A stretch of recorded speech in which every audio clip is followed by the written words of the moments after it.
लेकिन हमारी बात को आप पूर्ण विश्वास मान लो।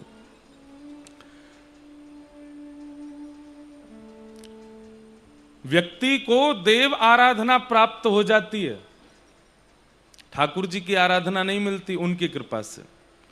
और देव आराधना करते करते देव प्रसन्न होते हैं तो ठाकुर जी की आराधना करवाने लगते हैं, ठाकुर जी की आराधना प्राप्त हो जाती है। बीच में महादेव की आराधना, ऐसे समझो कैसे चलती है ये सोपान। व्यक्ति पहले देव आराधन में जाता है, देव प्रसन्न होकर के महादेव के पास पहुंचा देते हैं, महादेव की आराधना प्रारंभ होती है, महादेव प्रसन्न होकर के फिर ठाकुर जी के पास पहुंचा देते हैं। परमात्मा शंख चक्र गदा पद्मधारी नारायण की उपासना प्रारंभ हो जाती है। वे प्रसन्न होकर के फिर अपने ही स्वरूप दो भुजधारी श्री कृष्ण की आराधना में भेज देते हैं। पर ठाकुर जी कहें मुंह को बाद में प्रणाम कर, पहले श्री जी के पास जा, तो श्री जी की आराधना प्राप्त होती है। श्री जी कृपा करके फिर वृंदावन से प्रेम करा दें, वृंदावन आते ही फिर श्री यमुना जी की आराधना, रज की आराधना, रस की आराधना, वैष्णवन की आराधना, रसिकन की आराधना, और इन सब की आराधना से प्रसन्न है करके, ये सब प्रसन्न है करके फिर निकुंज आराधना प्रारंभ करा में। कुंज आराधना, कुंज के बाद निकुंज आराधना, फिर निवृत्त निकुंज आराधना। आप लोग जिस स्थिति में बैठे हैं, जिस अवसर का लाभ ले रहे हैं, ये निवृत्त निकुंज की आराधना है सर्वोपरि।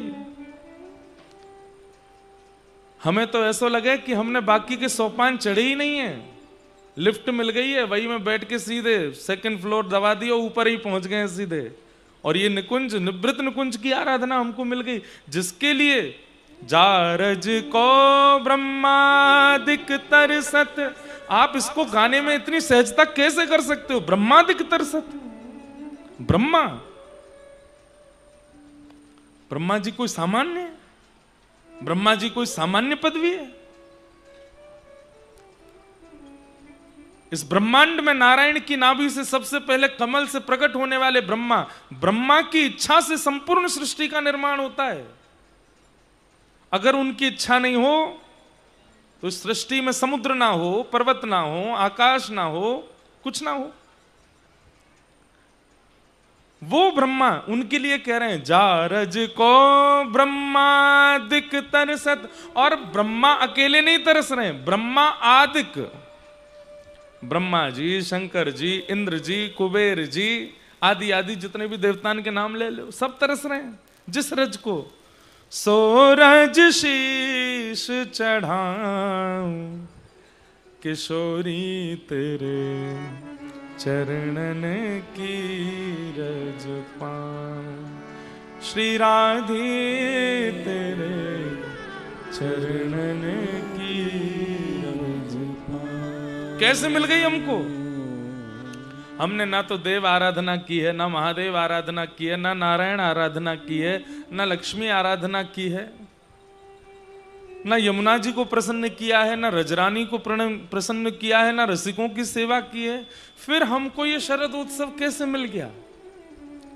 ये तो अत्यंत निकुंज की वार्ता है, ये तो अत्यंत निकुंज का भाव है, जहां महादेव भी बाहर खड़े रहते हैं, आ नहीं सकते अंदर। तब ठाकुर जी कृपा करके ललिता जी से कहते हैं जाओ, जाकर के महादेव को भीतर लाओ। तब ललिता जी कहती हैं ऐसे नहीं आ सकते, तो पहले इनको शिक्षा देनी पड़ेगी। तो ललिता जी महादेव को लेकर जमुना जी जाती हैं, वहां जाकर के फिर प्रेम की शिक्षा प्रदान करती हैं। प्रेम शिक्षा में पास हो गए, इसका परिणाम क्या है? बोले शिक्षा ग्रहण करते करते करते करते प्रेम, प्रेम भाव तन में पुलकित होने लग जाए, रोम प्रकट होने लग जाए, नेत्रों से आंसू आने लग जाए, मुख पर प्रसन्नता, नेत्रों में आंसू, ये दो स्थिति प्रकट हो जाए तो समझो कि प्रेम की पाठशाला में पास हो गए।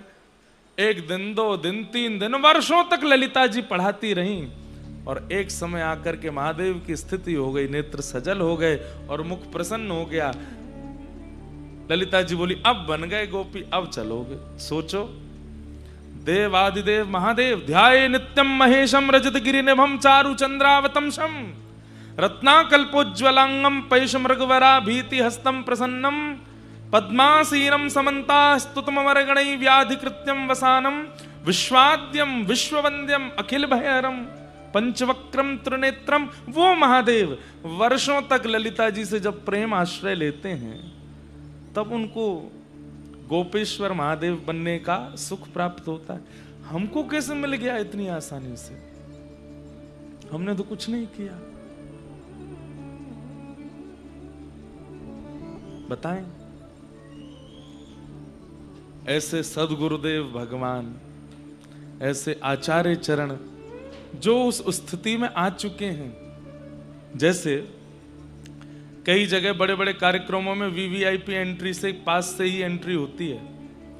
पहले 5,000 की टिकट होती है, जैसे ही कार्यक्रम पास आने लगता है 10,000 की हो जाती है, 50,000 की हो जाती है, लाख की होती है, 1.5 लाख की हो जाती है, 25 लाख तक पहुंच जाती है। और फिर एक समय ऐसा आता है तुम 1 करोड़ दो तो भी पास नहीं मिलेगा।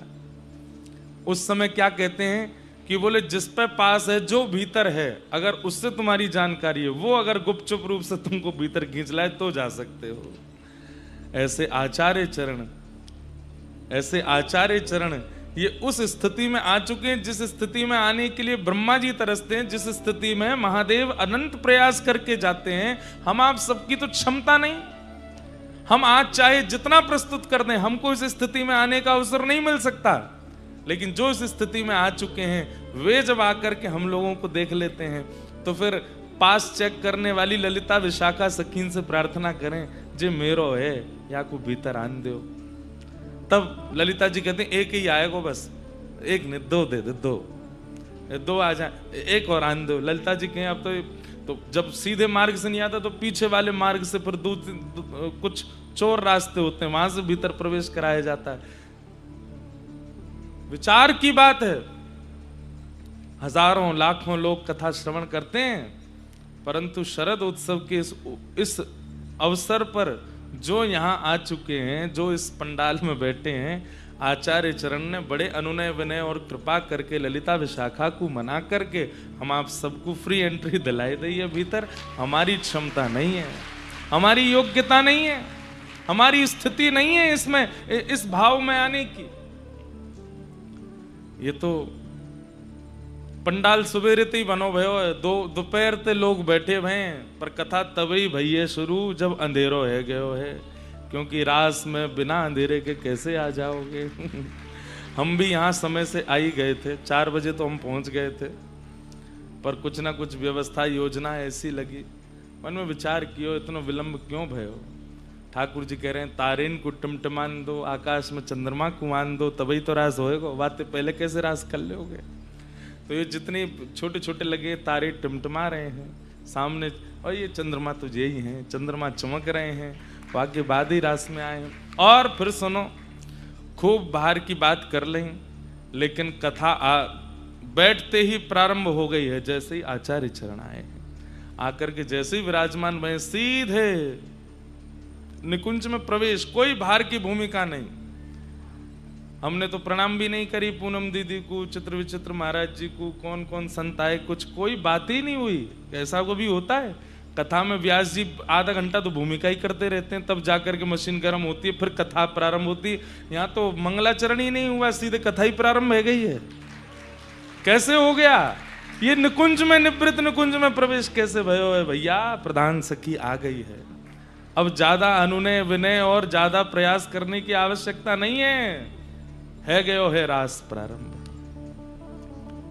सौभाग्य है हम आप सबको। रास क्या है बंधुओं? रसो वैश रास। मैं हमेशा कथा में कहा करता हूं कि आप प्रयास कर रहे हैं ठाकुर जी की प्राप्ति को, वो रस है, पर आपके रस से प्रसन्न है कि ठाकुर जी आपके समीप आ रहे हैं, वो रास है।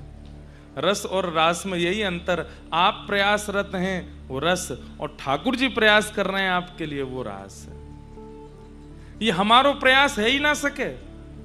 बाकी की जितनी भी योजना, जितने भी उत्सव, जितनी भी कथा, जितने भी आयोजन होते हैं, सब हमारे प्रयास से होते हैं, पर रास की कथा तो ठाकुर जी ही करवा में। ये प्रयास, ये योजना तो ठाकुर जी की है। इसके पीछे कारण क्या है? भांडीर वन में हो रही होती तो हमारे प्रयास है सके, वृंदावन में हो रही होती तो हमारो प्रयास है सके, पर गिरिराज जी तो ठाकुर जी ही लेके आवे। वही बात पे आ जाऊंगा, यहाँ तो ठाकुर जी लेके आवे। नंद बाबा के आगे हाथ जोड़ें, यशोदा मैया से प्रार्थना करें, गिरि गोवर्धन पूजिए, उन्हीं की पूजा करो। गिरिराज जी की शरण में ब्रजवासी ना आया, हमें ठाकुर जी लेके हमें, तो यहां पर आना और यहां आकर के रास की भावना करना तो ठाकुर जी की कृपा है। गिरिराज जी कौन है बंधुओं? बहुत ध्यान से सुनियो। रस का समूह ही रास है। अत्यंत सुंदर रस की वस्तु दो चीजें होती हैं, एक तो उसका एक गाढ़ापन होता है, एक उसका रस भाव होता है। ध्यान से सुनना।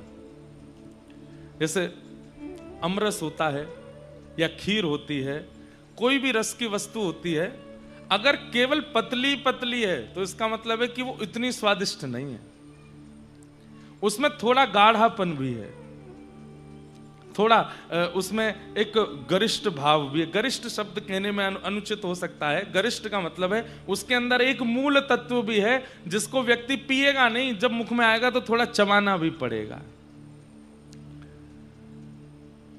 रस का समूह रास है।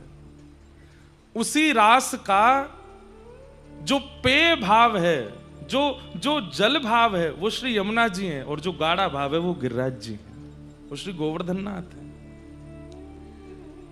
और एक बात बता दूं, कोई कितने रस बांटे जाए ना सबन को, खीर पतरी पतरी सबन में बढ़ जाए, जो बेचारे बहुत प्रतीक्षा कर रहे हैं, अभी एक पंगत गई है, अभी दूसरी गई है, अभी तीसरी गई है, परोस व्यवहारे विशेष रूप से परोस व्यवहारे सबसे लास्ट में पाते हैं, लेकिन जब वो लास्ट में बैठते हैं तो उनको गाढ़ा ही गाढ़ा मिलता है। रस तो बहुत अन्य मिल गए होगो, लेकिन गाढ़ो रस जो रास को गिरिराज जी को स्वरूप है वो हमको ही मिल रहा है। हम जितने बैठे हैं हम सब उनको प्राप्त है रो है।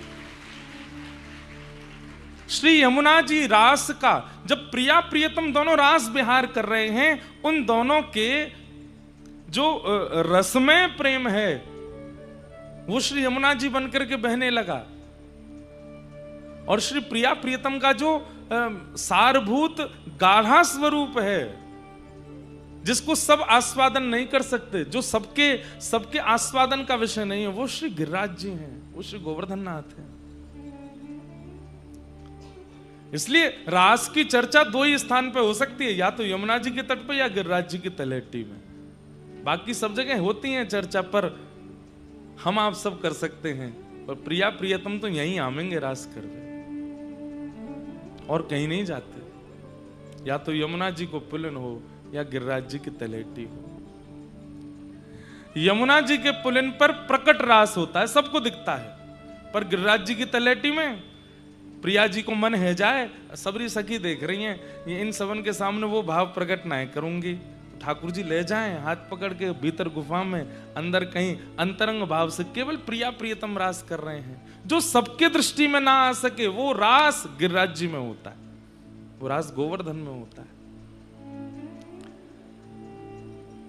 बड़े भाव हैं भैया, हम आप सब सौभाग्यशाली हैं। इस रास का आस्वादन, इस रास का अनुभव हम आप सब करने वाले।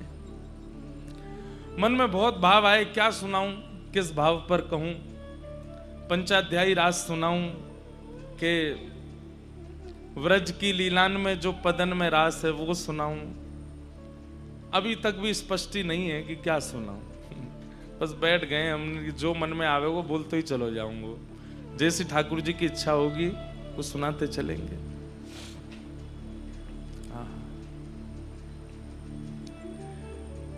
ऐसी पावन गिरिराज जी की तलहटी है, और श्री सूरदास जी ठाकुर जी के रूप भाव को वर्णन कर रहे हैं। अभी चंडीगढ़ में कथा थी तो वहां मन में भाव आया कि चतुर्भुज दास जी बहुत सुंदर भाव गाते हैं, जिसे गोप गीत कहते हैं। कैसे हैं ठाकुर जी? बंक चितई। अब इसके दो भाव हैं, एक तो ठाकुर जी बांके हैं, टेढ़े हैं। ठाकुर जी जहां भी जावे टेढ़े खड़े है जाएं, और टेढ़े खड़े हवे को भाव का है, ऐसे दोनों पाम कर लेंगे। और एक बड़ी सुंदर रचना है, बड़ी सुंदर भावना है कि जैसे ठाकुर जी टेढ़े होते हैं तो सखा सब प्रतीक्षा करें ये टेढ़े खड़े कब होंगे। क्यों? अगर छड़ी पास होएगी तो ठाकुर जी वह छड़ी को आश्रय ले लें। अगर छड़ी पास ना होवे तो मधुमंगल, श्रीदामा, तनसुका, मनसुका, धनसुका सबन में होड़ लगे, जे टेढ़े खड़े हो ना हम पास जाके ने एक अपनो कंधा देंगे तो यूं हाथ धर लेंगे। ये जब जब टेढ़े होंगे तो हमारो सहारो ले में। तो सब प्रतीक्षा करें कि ठाकुर जी टेढ़े कब खड़े होंगे। और कभी ठाकुर जी टेढ़े खड़े होंगे और वास्तव में छड़ी पास होवे या कोई शिला पास होवे या कोई ऐसी कोई सहारा होवे जैसे ठाकुर जी टेक ले ले, तो सबरे ग्वाल बाल लाल जी को ना देखें, जहाँ पे टेक लियो वाकू टेढ़ी टेढ़ी नजरन से देखें। तू काई को है यहाँ पे, तू क्यों है यहाँ पे, तू अगर यहाँ नहीं होता तो हम आ जाते, हमको ये सुख मिलता। अरे ग्वाला तो ऐसा प्रयास करें कि लाला को ऐसी जगह लेके जाएं जहां पर टेक ये ले ही ना सके, या को टेक लेवे का हमारो ही सारो लेनो पड़े।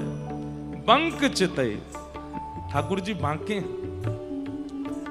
इसलिए हमारे श्री राधारमण लाल जी की सेवा पद्धति में ठाकुर जी के भुजा के पास में एक छड़ी पधराई जाती है, जो लंबी छड़ी लकुट है। ठाकुर जी वहां पे ऐसे तिरछे आ जाएं।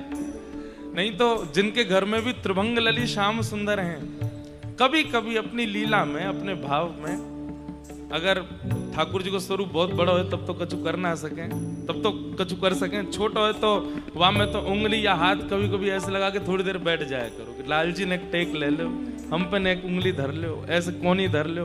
और बड़ो स्वरूप है तो पर्दा वर्दा लगा के कोई देखे नहीं, धीमे तो जाके कंधा लगाए ले करो नीचे, यहाँ धर लो, खड़े है लो। आप सब प्रतीक्षा करें। जब ठाकुर जी निकुंज में जामे तो वहां सखी प्रतीक्षा करें कि ये टेढ़े कब खड़े होंगे। और जैसे ही ठाकुर जी चरण उठामे, यहां सबन में होड़ लगा मैं जाऊं कि मैं जाऊं, लेकिन ठाकुर जी भी चतुर, यूं धरे ही ना चल दे आगे। सब कह अरे रह गए, खड़े रहे रे। वही श्री ठाकुर जी जब कलिकाल में श्रीनाथ जी बनकर के पधारे, कैसे खड़े हैं? ऐसे खड़े हैं। यहां टेढ़े होमे ही ना है, सीधे ही खड़े हैं।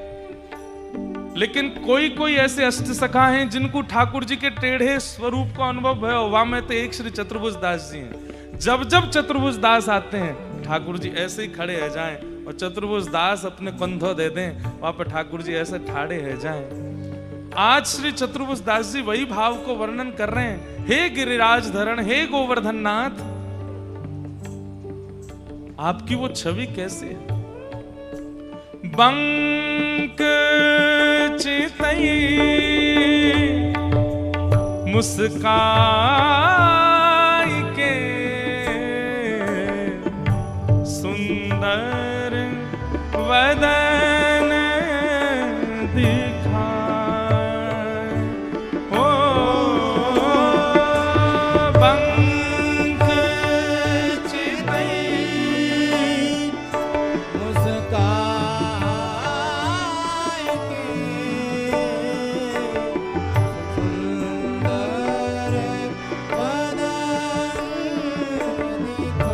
बात और है, व्यक्ति चिंता में होगा, व्यक्ति किसी और भाव में होगा, सीधा ही खड़ा होगा। लेकिन जब अत्यंत प्रेमी कोई मिलता है या अत्यंत भाव की या रस की बात हो, तभी टेढ़ो खड़ो होवे, तभी दीवार की टेक लेगो या जैसे भी खड़े हो। ठाकुर जी सदा ऐसे ही रहते हैं। इसका मतलब वो आपसे और कुछ सुनना ही नहीं चाहते हैं, केवल आप उनसे प्रेम की चर्चा करो। वो अपनी छवि बना करके ये आपको प्रस्तुत कर रहे हैं कि भाई सीरियस बात तो हम तभी सुनेंगे जब सीधे खड़े हो। टेढ़े खड़े हैं तो काहे को सीरियस बात करे? भाव की बात कर, प्रेम की बात कर, रस की बात कर। हमारे सूरदास जी एक पद गाते हैं और उस पद में श्री सूरदास जी कहते हैं, चरण कमल बंदौ हरि राय। चरण कमल बंदौ हरि राय। याद कर लियो, अभी गाऊंगा थोड़ी देर में यह पद को। हरि सब हैं, पर श्री कृष्ण हरि राय हैं। श्री कृष्ण हरि राय हैं। राय को मतलब कहा है? राय को मतलब है राजा। हरि को मतलब कहा है हरण करवे वारो। चित्त को हरण करवे वारो, भाव को हरण करवे वारो, पीड़ा को हरण करवे वारो, प्रेम को हरण करवे वारो, माखन को हरण करवे वारो। ठाकुर जी के जितने भी स्वरूप हैं सब हरि हैं, पर श्री कृष्ण हरि राय हैं। आपका सब हरण कर सकते हैं प्रभु श्री राम, आपका सब हरण कर लेंगे नारायण, पर श्री कृष्ण हरिराय हैं। बोले मतलब हरण करने वालों के भी अग्रगण्य हैं, इन्हें कछु करने की आवश्यकता नहीं है, ये केवल अपनी चितवन से ही आपका हरण कर लेंगे। चतुर्भुज दास जी कहते हैं एक तो टेढ़े और ऊपर से मुस्काते भी टेढ़े हैं, पूरे नहीं। बंक चुतई मुस्काए के, आधे से मुस्कामे, पूरे नए मुस्कामे। चतुर्भुज दास जी कह रहे हैं बहुत बड़ी कृपा, आधे ही मुस्काओ, पूरे मुस्काए जाओगे तो प्राण निकल जाएंगे हमारे। आधे में तो बाबरे कर रखे हैं, पूरा मुस्काए दियो तो कहा होएगो लाला। हमारे श्री राधा रमण जी की कितनी कृपा, 2 दांत दिखावे, 4 दिखावे, 5 दिखावे, पूरे नहीं दिखावे, जादना पूरे दिख गए तो कहा होएगो। जितने ने देखे सब रे वही प्राण सबन को हरण है जाए।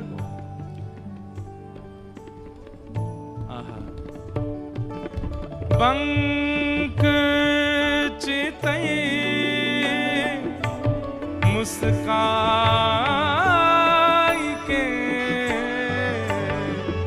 सुंदर बदन दिखाए। ओ बंक चितई मुस्काई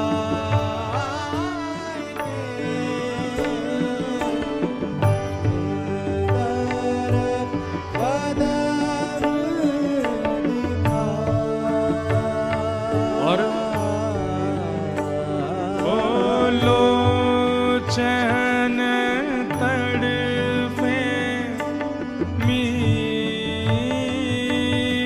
जो, जुग भरी धरी बिहाए। गोवर वासी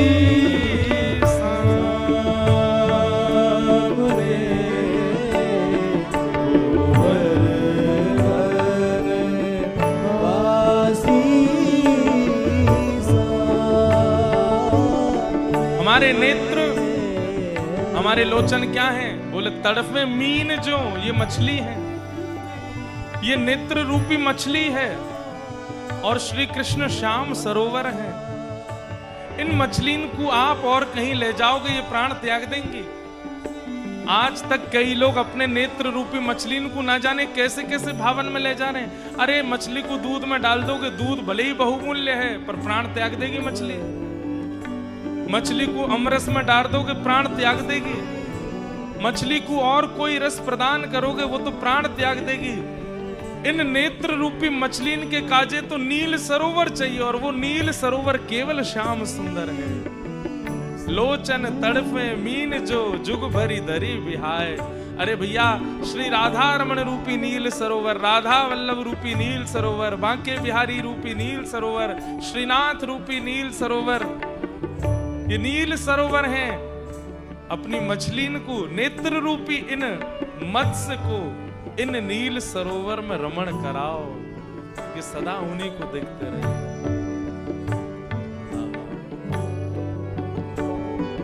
नयन भर देखूं नंद कुमार, नयन भर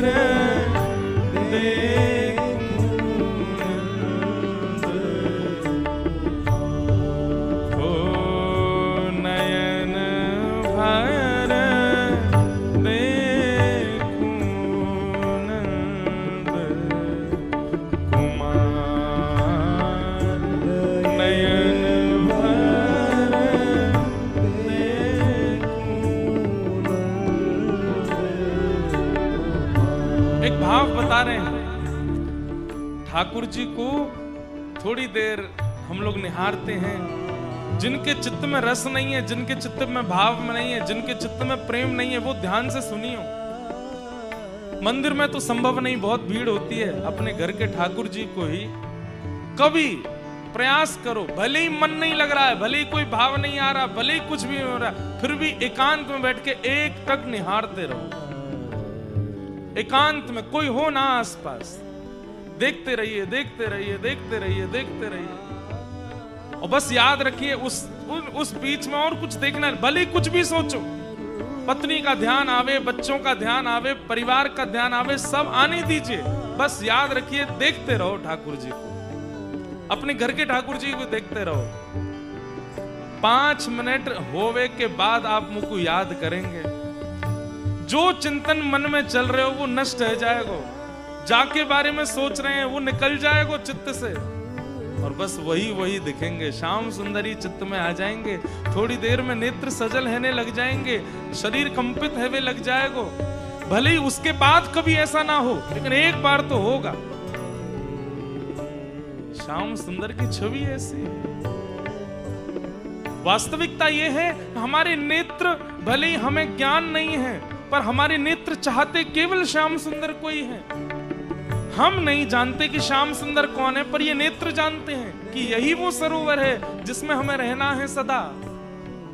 और जब व्यक्ति अनायास, बिना किसी भाव के, बिना किसी प्रेम के, बिना किसी क्रिया के, बस ठाकुर जी की किसी भी छवि को देखते रहो आप, एक टक, 5 मिनट, 6 मिनट, 10 मिनट अगर आपने देख लिया, कुछ भी सोचते रहो, बस देखना उन्हीं को। थोड़ी देर बाद आप देखेंगे कि नेत्र सजल होने लगे, चित्त में प्रेम प्रकट होने लगा है। क्यों सजल हो रहे हैं, क्यों प्रेम प्रकट हो रहा है, आपको खुद नहीं पता होगा, और स्थिति हो जाएगी भूली री भवन।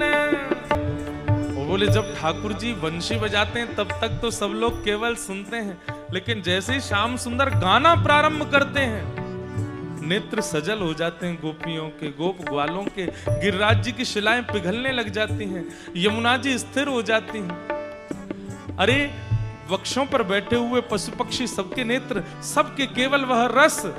अरे जब वंशी बजती है तब रस प्रकट होता है, लेकिन जब ठाकुर जी गाते हैं तो वो रस बहने लग जाता है। ऐसे ठाकुर जी के गायन। अष्ट सखाओं में एक सखा हुए श्री गोविंद दास, और गोविंद दास जी के चरित्र में आता है कि एक बार गुसाई जी के सामने बैठ करके श्री गोविंद दास गा रहे हैं, और गाते गाते गाते, कुछ गाते गाते बीच में रुक जाते हैं। गुसाई जी कहते हैं रुक क्यों गए? इतने में गोविंद दास इशारा करते हैं, ए लाला, ने ढंग से गाओ, ने स्वर संभाल के गाओ, ने भाव से गाओ, ने कान बंद करके स्वर समझ के गाओ। फिर गाने लग जाते हैं। गुसाई जी कहते हैं ये कौन को समझाते हैं बीच में, इधर उधर तो कोई बैठा नहीं है। फिर गाने लग जाते हैं, गाते गाते फिर रुक जाते हैं, फिर रुके, लाला देखो बहुत उदम मचा रहे हो, ने भावते गाओ, अरे गानो आवे ने प्रेम से गाओ, ऐसे काहे को करो, ये स्वर गलत काहे को लगाओ। फिर गाने लगते हैं। गुसाई जी बोले ये किससे बात कर रहे हैं, यहाँ कोई बैठा तो है नहीं। तीसरी बार फिर रुके, ना मानोगो लाला, तेरी शिकायत करूंगा मैं, हैं ऐसे गावे, स्वरन ने बिगाड़े, राग रागिनी ने बिगाड़े। गुसाई जी बोले गोविंदास बहुत देर हो गई, मैं बहुत देर से देख रहा हूं, तो बीच बीच में गा के रुक जाए, जन कौन को समझाए, तेरे अगल बगल में कोई है तो है ना, कौन ते बात करे। गोविंदास धीरे से बोले लाला बैठो है, कन्हैया बैठो है यहाँ बगल में, और बगल में बैठ के ऐसे कान पे हाथ धर के टेर लगा रहा हूं मैं जैसे स्वर खींचूं मेरे पीछे स्वर खींचे, लेकिन बड़ो उद्यमी है, मैं स्वर खींचूं तो बीच में अपनो गरो हिलाने लगे, सबरो स्वर बिगड़ जाए मेरो, वाकु समझा रहा हूं ना एक ढंग से गा। गुसाई जी के नेत्र सजल हो गए, बोले सच में ठाकुर जी बैठे हैं? बोले हाँ जी बैठे हैं। आप कैसे बैठे हैं? बोले एक पाम ऊपर धर के अर्ध पद्मासन में बैठे हैं, छोटे से लाला हैं, कान पे हाथ धर के गा रहे हैं। मेरे पास आमे मोते कहे मोकू गानों सिखाओ। श्री जी कभी कभी कहे कि मैं नृत्य करूंगी, आप गाओ, मोकू गानों सिखाओ। गुसाई जी बोले ठाकुर जी से मत कहना कि वो प्रकट हो, बस मोकू इतना बताओ श्याम सुंदर की आवाज कैसी है, जब वो गाते हैं तो कैसा लगता है, जब उनका स्वर प्रकट होता है तो कैसा अनुभव होता है। ये बात सुनते ही गोविंद दास जी के नेत्र लाल पड़ गए, अश्रुओं से भर आए। बोले मैं कैसे बताऊं, जैसे प्राकृतिक ध्वनि बहुत प्रिय लगती है। बंधुओं ठाकुर जी का स्वर कैसा है, बहुत ध्यान से सुनना। जैसे प्राकृतिक ध्वनि जो होती है वो चित्त को अत्यंत शांति देती है। जैसे घनघोर पहाड़ों में चले जाओ जहां कोई आवाज ना आती हो और उस समय प्रकृति की आवाज सुनो, धीमी धीमी प्रकृति की आवाज, वो चित्त को बहुत सुख देती है। कलकल करती गंगा जी की ध्वनि सुनो, अरे सहज कोयल की आवाज, सहज मयूरों की आवाज अत्यंत सुख देती है। ये प्राकृतिक स्वर जो हैं ये हमें शांति प्रदान करते हैं। बोले कि ऐसी प्राकृतिक शब्दों को भी जो शांति प्रदान करे, ऐसी ठाकुर जी की आवाज। प्रकृति हमको शांति देती है, पर उस प्रकृति को भी जो शांति प्रदान करे वो ठाकुर जी का स्वर है। ऐसा ठाकुर जी गाते हैं। गोसाई जी के मन में आ रहा है भाव, अच्छा ऊंचा गाते हैं तो कैसे गाते हैं? बोले कि वाह, बस ऐसा लगे कि मोर जोर से कुहक गए हो, वहां की आवाज में जो गूंज है वो गूंज ठाकुर जी के स्वर में प्रकट हो जाती है। जब धीमे गाते हैं तो ऐसा लगता है मानो कोई मधुर नदी धीमे धीमे कलरव करते हुए बह रही है, बहुत सुख लगता है। नेत्र बंद हो जाते हैं, सारी स्थितियां यहीं रह जाती हैं, बस अश्रुपात होता है श्याम सुंदर की आवाज सुन करके। लेकिन गोसाई जी बोले लेकिन जब हमारी श्री जी गाती हैं, जब हमारी प्रिया जी गाती हैं, हमारी वृषभानु नंदिनी गाती हैं, हमारी श्री राधा रानी गाती हैं, तो बोले जब राधा रानी गाना प्रारंभ करती हैं तो श्री कृष्ण जिनके स्वर सुन के प्रकृति के भी रोए खड़े हो जाते हैं, किशोरी जी का स्वर लगने पर कृष्ण के भी रोए खड़े हो जाते हैं, वो भी शांत हो जाते हैं। लाडली जी की आवाज के आगे तो वो भी शांत होते हैं।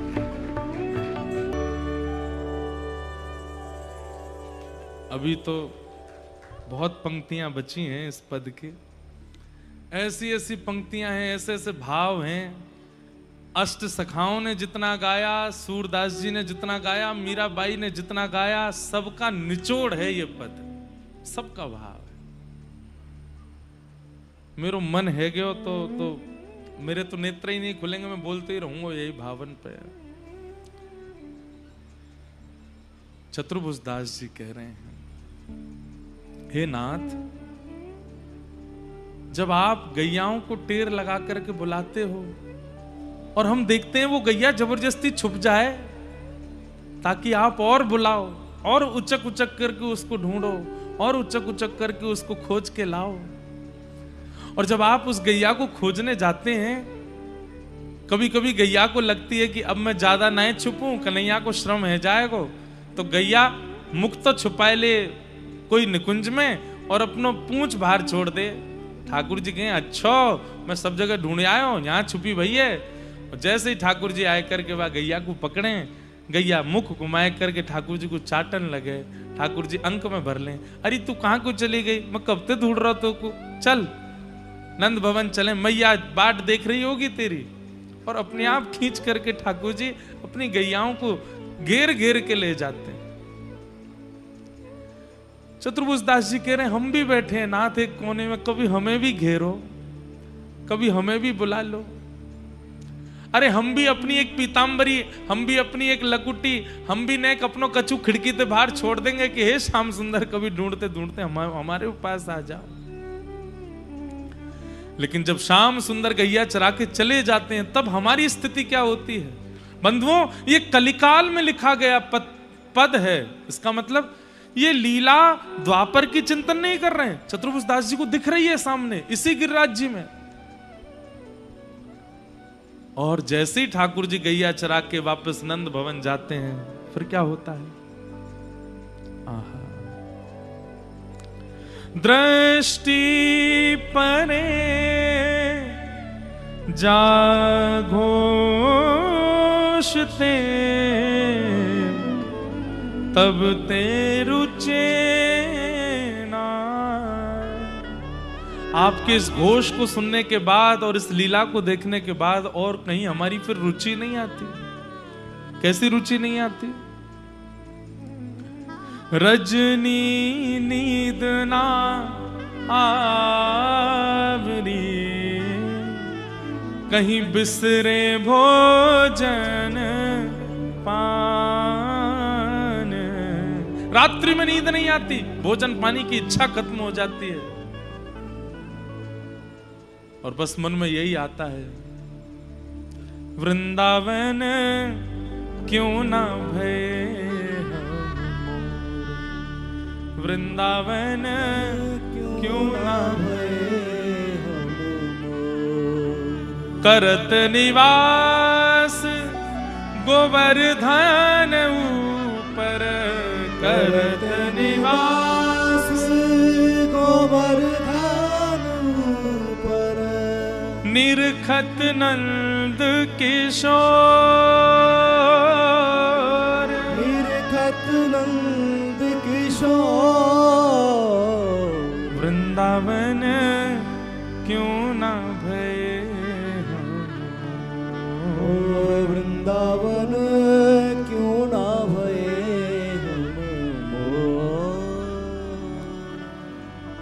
हम क्यों बन गए मानव? अरे हम तो ज्यादा सौभाग्यशाली तो ये मोर हैं, हम तो ज्यादा सौभाग्यशाली तो गैया है, हम तो ज्यादा सौभाग्यशाली बछड़ा बछियां हैं, हम तो ज्यादा सौभाग्यशाली ये व्रज की कुंज है, हमसे ज्यादा सौभाग्यशाली व्रज के पुष्प हैं, हमसे ज्यादा सौभाग्यशाली व्रज की रज है जो ठाकुर जी को इतनो सामीप्य आस्वादन करे। ये सुख हमको क्यों नहीं मिला?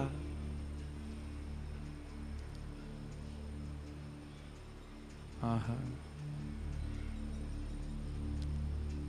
क्यों ना भय वंशी कुल सजनी क्यों ना भये वंशी कुल सजनी क्यों ना भय वंशी कुल सजनी क्यों ना भये वंशी कुल सजनी अधर सुधा घन घोर अधर सुधा घन घोर। अरे राम, जिस अधरामृत को पाने के लिए सब तरसते हैं उसको घनघोर पीती है। मतलब एक तो होता आधा गिलास, एक होता पूरा गिलास, एक होता है कि छलक रहो गिलास में थे इतना भर के दियो है। ठाकुर जी इतना पिलाते हैं अधरामृत इस वंशी को। हम क्यों नहीं बने बांस? किस बात का गुमान करके मानव बने बैठे? हम तो बढ़िया तो बांस है, बंसी बन के ठाकुर जी का अधर तो पीते हैं।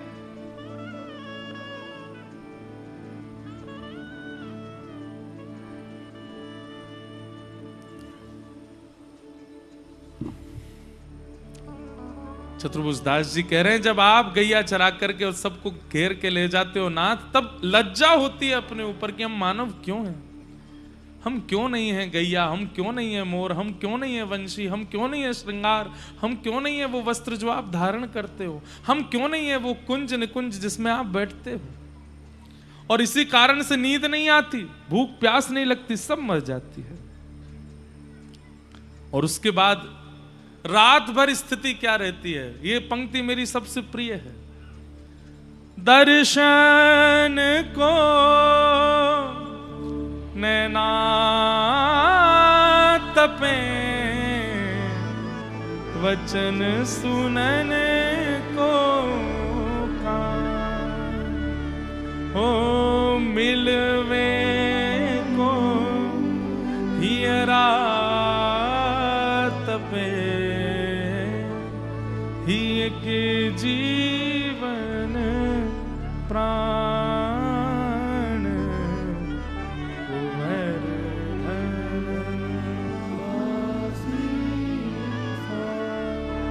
अरे तड़प देखनी है मीराबाई की, देखो हम कहां तड़पते हैं? हम पे तो तड़प है ही ना है, न कहूं कछू ना है हमारे अंदर। बस बात कर रहे हैं यहाँ बैठ करके, बना रहे हैं बात करने, ठीक है यहीं तक ही सीमित है। हमारे अंदर कोई ना तो उत्सुकता है, ना लालसा है, ना इतनी इच्छा है, ना इतनी तड़प है।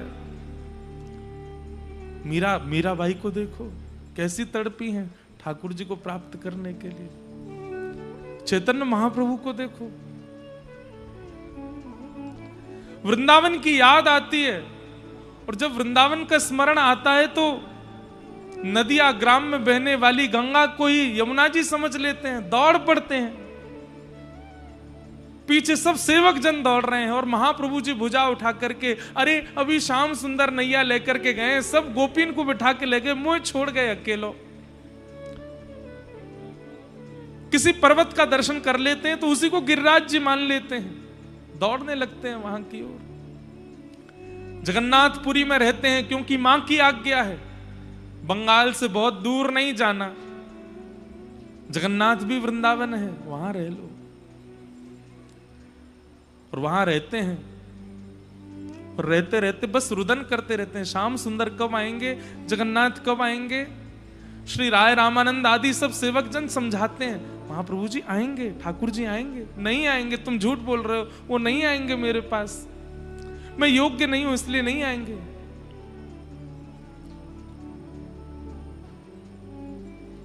कहाँ मोर प्राणनाथ मुरली वदन, कहाँ पाऊं कहाँ जाऊं मदन मोहन। मेरे प्राणनाथ कहाँ है, मेरे जीवन धन कहाँ है। समझाते हैं सब सेवक जन, ठाकुर जी आए थे, कह के गए भोजन कर लोगे तो आएंगे। भोजन कर लेते हैं इसी भाव से, अच्छा मैं भोजन कर लूं, आ जाएंगे ठाकुर जी, हाँ आएंगे। कोई समझाता है, बोले ठाकुर जी आए थे, कह के गए आप सो जाओगे तो आएंगे, इसलिए सो जाते हैं, ठाकुर जी आएंगे। वो विरह कहां है हम में, जैसा विरह इन वैष्णवों में। अरे माधवदास जी का विरह देखो, 21 वर्ष की आयु में जगन्नाथपुरी गए हैं और नील चक्र देखते ही अपने ऊपर ग्लानि होने लगी कि मैंने 21 साल निकाल दिए यहां आने में, 3 दिन तक भोजन नहीं किया। मेरा कितना बड़ा दुर्भाग्य है कि मैं अपने जीवन के 21 वर्ष गवा चुका हूं और जगन्नाथ जी को नहीं देखा। 21 वर्ष बाद मेरे मन में यह भावना आई कि मैं इनको देखूं। हम में कहां वो विरह है, हम में कहां वो स्थिति है। यहां पता है कि कल ठाकुर जी फिर गैया चराने आने वाले हैं, लेकिन रात इतनी भारी लगती है। दर्शन को नैना तपे, वचन सुनन को कान, मिलवे को हियरा तपे, ये के जीवन प्राण भुवर धन वासी। बंधुओं 10 वर्ष हो गए ये पद गाए हुए हमको, लेकिन आज पहली बार इसकी व्याख्या कर रहे हैं। बीच में कुछ कुछ पंक्तियों की है, लेकिन आज सोच के ही आया हूं कि गिरिराज जी की तलेटी में आज गाई दूं, आज सुनाई दूं पूरा भाव। श्री चतुर्भुज दास जी का ये मधुर भाव, जिसकी कृपा से हमको गिरधरलाल जी मिले, इसी पद की कृपा हुई हम पर। मंदिर में नहीं गाना है ये पद, ठाकुर जी के श्रृंगार में नहीं गाना, ठाकुर जी के भोग में नहीं गाना, ठाकुर जी के शयन में नहीं गाना, ठाकुर जी के उत्थापन में नहीं गाना। बड़े नियम है, क्यों? ठाकुर जी को याद आने लगती है। फिर कब गाएं? फिर या तो बढ़िया समय नहीं मिलेगा, शरद पूर्णिमा को अवसर है, श्याम सुंदर अंतर ध्यान हो गए हैं, हम माया के जाल में इतने फंस गए हैं, गिरिराज जी की तलेटी है, रसिक जनन को संग है, आप सब लोग बैठे हैं, वायु गिरिराज जी को स्पर्श करके आ रही है, धीमे धीमे चंद्रमा पूर्णिमा की ओर प्रस्तुत हो रहे हैं, यही अवसर है, गा लें हम चतुर्भुज दास जी का ये भाव। और क्या कह रहे हैं? दर्शन को नैना तपे, वचन सुनन को कान। हनुमान जी की स्थिति कभी कभी मैं बताता हूं कि जैसे ही संध्या होती है श्री हनुमान जी महाराज रोने लगते हैं। क्यों? क्योंकि शाम होते ही राम जी कनक भवन चले जाते हैं, उसमें स्त्रियों को प्रवेश है, पुरुषों को प्रवेश नहीं है। हनुमान जी महाराज एक दिन पहुंच गए, चारू शिलाजी चंपक लता जी से जाकर के बोले, पुरुषन को प्रवेश नहीं है, मैं तो बानर हूं, मैं इंसान तो हूं नहीं, मुझे तो प्रवेश दे दो। चारुशिला जी बोली, नहीं, आप उपद्रव मचाओगे भीतर आकर। अरे नहीं मचाऊंगा, मैं कोने में बैठा रहूंगा, मुझ पर कृपा कर दो। बोले क्यों? बोले क्योंकि रात्रि में जब रघुनाथ जी भीतर चले जाते हैं तो पूरी रात, सुबह जब मंगला में राम जी निकल के आते हैं तो हनुमान जी के नेत्र लाल होते हैं, आंसुओं से भरे हुए होते हैं। राम जी कहते हैं, क्या हुआ, सोए नहीं रात को? बोले नहीं। बोले क्यों? दर्श बिन दुखन लागे नैन, दरस बिन दुखन लागे। कभी हुआ दर्द आंखों में? कभी ऐसा हुआ कि आंख बहुत जोर से दर्द हो रहा है, पीड़ा हो रही है, डॉक्टर के पास गए, बोले क्या हुआ? कुछ मिर्ची लग गई है, क्या लगा लिया है, मिट्टी चली गई है, तिनका कुछ नहीं। बोले क्यों? बहुत दिन है कि राधारमण जी नहीं देखे, दर्द हो रहा है आंखों में, और कोई औषधि काम नहीं आने वाली है। अब तो वृंदावन ले चलो, प्रियालाल जी के दर्शन कराओ, तभी शांति मिलेगी। हुआ कभी ऐसा? कभी नहीं हो सकता। मीराबाई के साथ ऐसा होता है, हनुमान जी के साथ ऐसा होता है। हनुमान जी कहते हैं रात भर जब से तुम बिछड़े पिय मोते, जब से तुम पिय मोरे, एक पल पायो न चैन, दरस बिन दुखन लागे, दरस बिन दुखन लागे। चतुर्भुज दास जी कह रहे हैं आप तो गैया चरा करके चले जाते हैं, पर हमारी स्थिति कैसी हो जाती है? मन अभिलाषा यह रहे, क्या एक ही अभिलाषा है, लगे न नैन निमेष, मेरे नेत्र कभी बंद ना हो। कब? एक टक देखूं आवते, नटवर नागर भेष, कुंवर धनवासी। अरे ये प्रार्थना तो गोपियों ने जाकर के किशोरी जी से की है, हे श्यामाजू हमें बहुत पीड़ा हुआ। बोले क्यों? जब श्याम सुंदर सामने होते हैं और उस समय जब हमारे नेत्र उनको देख रहे होते हैं, और तब देखते देखते देखते जैसे ही पलक झपक जाती है बहुत पीड़ा होती है। एक क्षण का समय ऐसा लगता है त्रुटिर्युगायते त्वाम पश्यताम।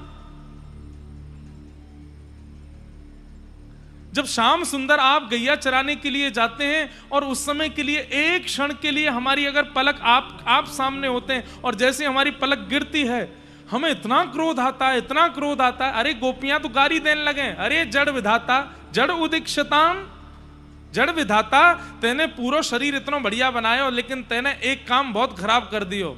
और कैसो खराब कियो कि नवरत्न के लड्डू तो बनाए पर वहां में एक बूंद विष डाल दियो। कैसो है तू? का कर दियो मैंने?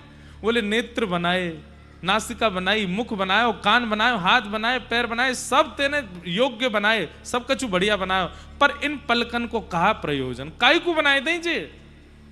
तो पतो नहीं श्याम सुंदर हमारे सामने आवेंगे। और जब श्याम सुंदर सामने आते हैं उस समय ये एक क्षण के लिए झपकी हुई पलक ऐसी लगे 3 युग बीत गए हो। अरे जड़ विधाता तेने काई को बनाई? आज सब गोपी गई हैं किशोरी जी के पास, हे किशोरी जी आप सर्वेश्वरी हो। किशोरी जी बोली हाँ। एक को दंड दिलवानो है। बोले कौन? वो दारी को जी ब्रह्मा, या को बुलाए करके अब तो दंड दो। किशोरी जी कह रही है काहे को? बोले कि क्योंकि श्याम सुंदर को देखवे में पलक आड़े आ जाए, जो पलक यही ने बनाई है, या को दंड दो। किशोरी जी कह रही हैं जब मैं अपनो वश कर पाऊं, अवई तो विधाता ब्रह्मा हैं और नारायण ने ही उनको ब्रह्मा बनायो है, पर चिंता मत करो। बोले तो? बोले जब जब प्रलय के बाद दोबारा सृष्टि होवे वास्तव में परमात्मा जो है वही विधाता घोषित करते हैं। मैं ऐसो तप करूंगी, ऐसो भजन करूंगी कि अगली बार प्रलय के बाद जब भगवान मैं ही बन के आऊंगी और मैं विधाता बनाऊंगी। और वह विधाता को मानव बनाने की जितनी योजना है, हाथ ऐसे होने चाहिए, पैर ऐसे होने चाहिए, नाक ऐसी होनी चाहिए, मुख ऐसे होना चाहिए, तब मैं वहां में एक नियम बनाऊंगी। बोले कहा नैन बनाऊं पर पलक न धराऊं, एक टक रहे, ऐसे नेत्र बनवाऊंगी जिनमें पलक ही नहीं हो। और श्याम सुंदर जब सामने होंगे तो पलक रहेंगी नहीं, एक टक हम श्याम सुंदर को देखते रहेंगे, तब पूर्ण होंगे, सफल होंगे हमारे मनोरथ काम। गोपियां सब आनंदित हो जाती हैं, जय जय वृषभानु दलारी, जैसे जय जय करुणामयी प्यारी, बड़ी कृपा आपकी। अब तो हमें प्रतीक्षा है कि हमारी स्वामिनी जी कब ब्रह्मा को बनावेंगी, और वह ब्रह्मा के द्वारा जब हमारी रचना होगी और बिना पलकन की हम जब बन के आवेंगी और अपने श्याम सुंदर को सामने अपलक नेत्रन से देखेंगी, तभी हमारे मनोरथ पूर्ण होंगे। किशोरी जी सोचिए बंधु, कैसा रूप है ठाकुर जी का कि पलक झपकना भी भारी लगता है।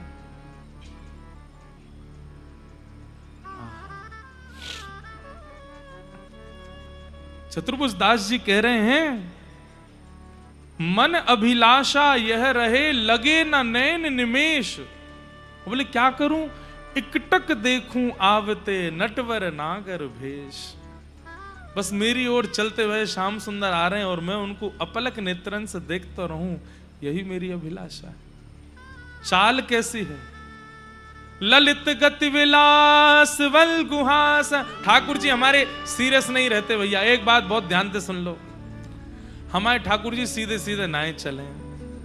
जब ठाकुर जी चलें तो गैया ग्वाल वाल सबरे खूब सारो अवकाश दे करके चलें। क्यों, ठाकुर जी मटकते भये चलें, ठुमकते भये चलें, कभी एक चाल इधर एक पांव उधर, यों हिलते भये महाराज, सब अपनी लीला करते भये चलें।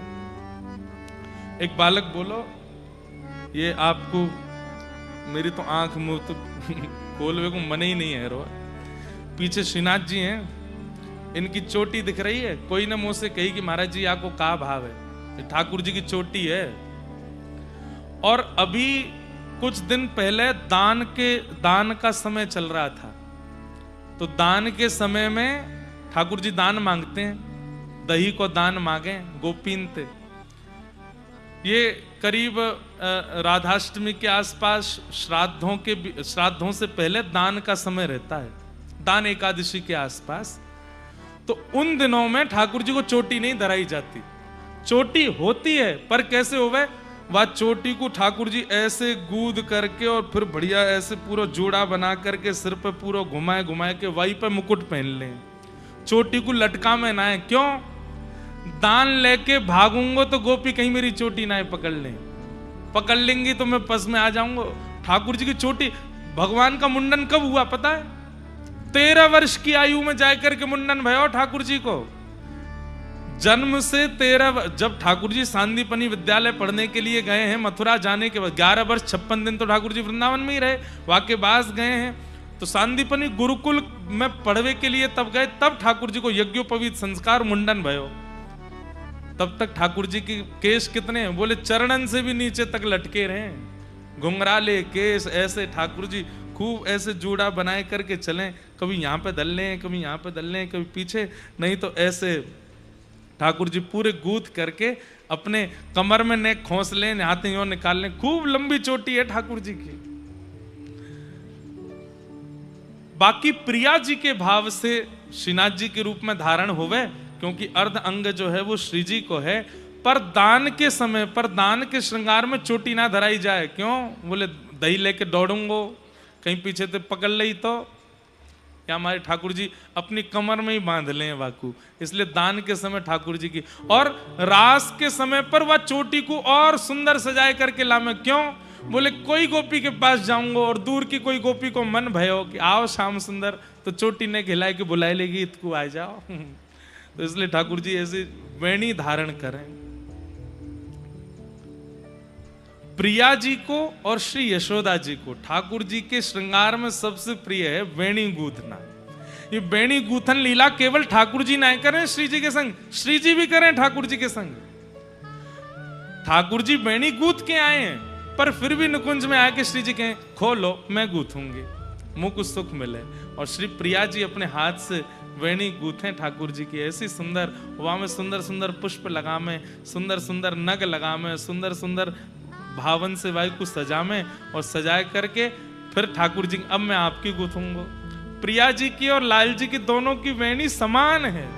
प्रभा के संग ठाकुर जी फिर नृत्य करें, फिर रास विहार करें। कितनी भावनाएं हैं, कितने भाव हैं, कितने स्वरूप हैं, कितनी स्थिति है। तो ठाकुर जी कैसे चलते हैं? टेढ़े मेढ़े चलें, कभी इतकु घूमे।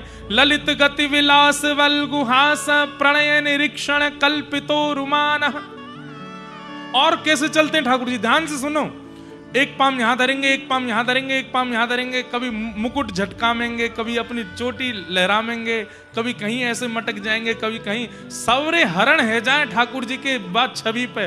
और इतना ही नहीं करें, फिर सामने ते जो गोपी आ रही होवे, वाकी चाल ढाल रूप जैसो होवे, ठाकुर जी कृतमनु कृतवत्य उन्मदांध कहा करेंगे, वह गोपी की तरह चाल चलन लगे। अरे देखिए रे मधुमंग कैसी चलती आ रही, बोले कैसे चल रही लाला, गज गाम नहीं है, मैं चल के दिखाऊं। सो ठाकुर जी वाह की तरह चलन लगे। फिर वो गोपी, अच्छा मेरी नकल उतार रहे हो। सो फिर जैसो मोह बनावे, जैसे स्वर में बोले, जैसे देखे ठाकुर जी वैसी छवि बना ले। कृतमनु कृतवत्य उन्मदांध, जैसी गोपी क्रिया करती है ठाकुर जी भी वैसा स्वरूप धारण कर लेते हैं। कृतमनु कृतवत्य उन्म, और केवल गोपी नहीं, सामने मोर आ जाते हैं तो ठाकुर जी तुरंत कहेंगे, अरे श्री दामा तनसुका मनसुका कहाँ है, लेके आओ। अपने भी मोर जैसे बन जाएंगे और मोरन से होड़ करेंगे, मोर की तरह फिर ऐसे नृत्य करेंगे। बंदर आ जाएंगे तो अपने दोनों हाथ नीचे करके जोर जोर से बंदरन के सामने उछलन लगेंगे। ऐसे ठाकुर जी पूरा दिन कहाँ लगा में, यही में तो लगा में। नंद भवन ते गिरिराज जी आवे में आधो दिना ने कर जाए, और फिर गिरिराज जी तो वहां जावे में आधो, तो पूरे दिन ठाकुर जी यही करें। चाल और दूसरे की नकल, ये ठाकुर जी की बड़ी प्रसिद्ध है।